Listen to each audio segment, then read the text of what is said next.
If you've been listening to our awards pods, you'll know about this because obviously there's been a lot of awards attention. So this is an indie-spirited drama by Gia Coppola, granddaughter of Francis Ford Coppola.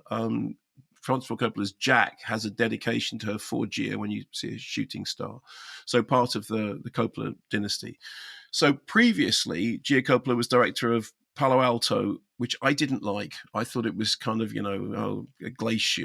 another glacial Coppola outing about, the emptiness of American teenage life, and then mainstream. This, however, has been much better received. So Pamela Anderson in The Last Showgirl plays a Vegas showgirl who discovers that the show in which she's made her living is closing down. She's in her 50s. She's done 3 decades at Le Razzle Dazzle, which is an old-fashioned revue on the Vegas Strip. Her friend Annette, who's played brilliantly by Jamie Lee Curtis, was a showgirl, is now a cocktail waitress, although she still has the old spirit in her. And Pamela Anderson's character, Shelley, is estranged from her daughter, Hannah, who spent much of her life away from her mum because she was pursuing a career as a showgirl, a career which she considered to be glamorous and alluring. Here's a clip of Pamela Anderson in The Last Showgirl. I love the show. I love it. I feel so good about myself in this show. And you and Marianne and Hannah can't understand, but the costumes, the sets, being bathed in that light night after night, feeling seen, feeling beautiful. That is powerful, and I can't imagine my life without it. I just think it's wild that, I'm the one who's been on the stage all these years, that I'm the one people come for. That I'm the one on the poster, and you, Eddie, are gonna go on to this show or that show, and the producers will just place you elsewhere because you know how to read a lighting cue? You just tell someone to push a damn button. So the Eddie to whom she refers there is played by Dave Bautista. He's one of the people in charge of putting the show on. Nicely underplayed performance. So essentially what's happened is the world in which Shelley plied her trade has changed. Now some of the girls working in that show are auditioning for a new kind of show, which Shelley considers to be obscene. She thinks that the age of glamour has gone, and the whole film is set in that kind of faded glamour world.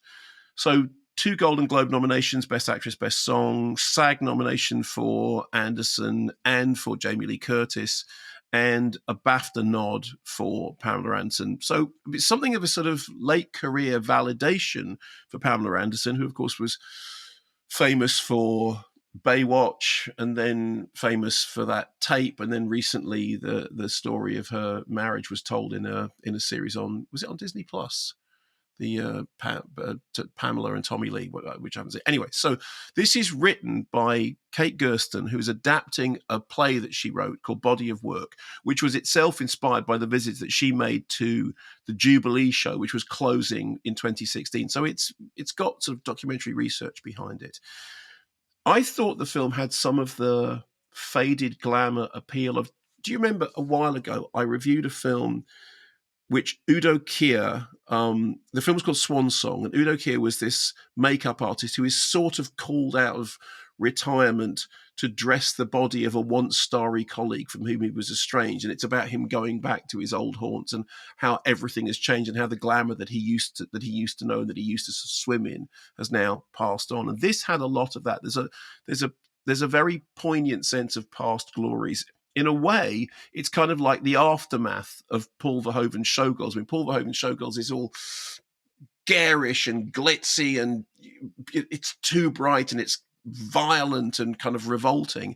And this is faded and melancholic, and it's got a sort of twilight feel to it. Everything seems to be playing out in a twilight world. There's a very good sense of camaraderie between the showgirls.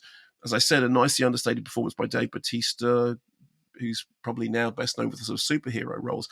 I liked it. I'll be honest, I didn't love it. I know that a lot of people have really sort of praised it, and the awards consideration has been strong. And I do think Pamela Anderson is very well cast because obviously there's a sort of autobiographical tinge because Pamela Anderson made her name as somebody who was a spectacular appearance, certainly in the days of Baywatch.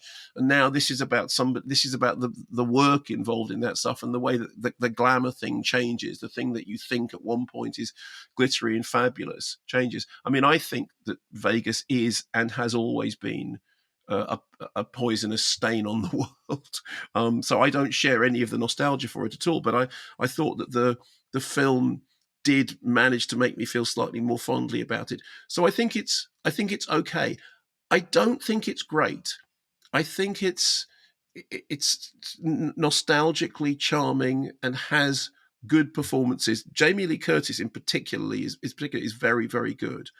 And I thought it was touching, and it was clearly written by somebody that knew the world. I just don't know that it's quite as good as some of the critics have found it to be.